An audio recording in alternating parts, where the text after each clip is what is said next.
Comme Jésus parlait, un pharisien l'invita pour le repas de midi. Jésus entra chez lui et se mit à table. Le pharisien fut étonné en voyant qu'il n'avait pas d'abord fait son ablution avant le repas. Le Seigneur lui dit, « Bien sûr, vous les pharisiens, vous purifiez l'extérieur de la coupe et du plat, mais à l'intérieur vous êtes remplis de cupidité et de méchanceté. Insensé, celui qui a fait l'extérieur n'a-t-il pas fait aussi l'intérieur? Donnez plutôt en aumône ce que vous avez, et alors tout sera pur pour vous. Malheureux êtes-vous, pharisiens, parce que vous payez la dîme sur toutes les plantes du jardin, comme la menthe et la rue, et vous laissez de côté la justice et l'amour de Dieu. Voilà ce qu'il fallait pratiquer sans abandonner le reste.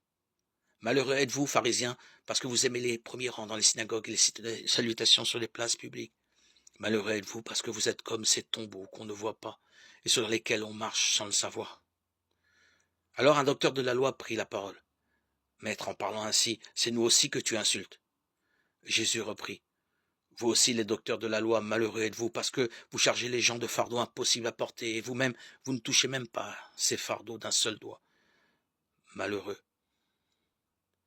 êtes-vous, parce que vous bâtissez les tombeaux des prophètes, alors que vos pères les ont tués.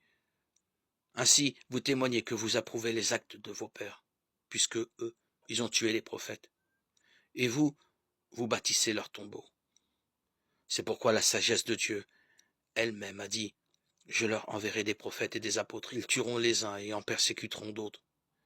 Ainsi, cette génération devra rendre compte du sang de tous les prophètes, qui a été versé depuis la création du monde, depuis le sang d'Abel jusqu'au sang de Zacharie, qui a péri entre l'autel et le sanctuaire.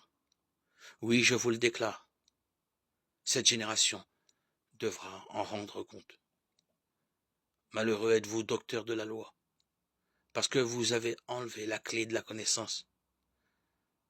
Vous-même n'êtes pas entrés, et ceux qui essayaient d'entrer, vous les en avez empêchés.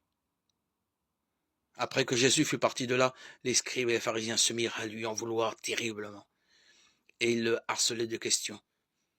Ils étaient à l'affût pour s'emparer d'une de ses paroles. Luc 11, 37, 54.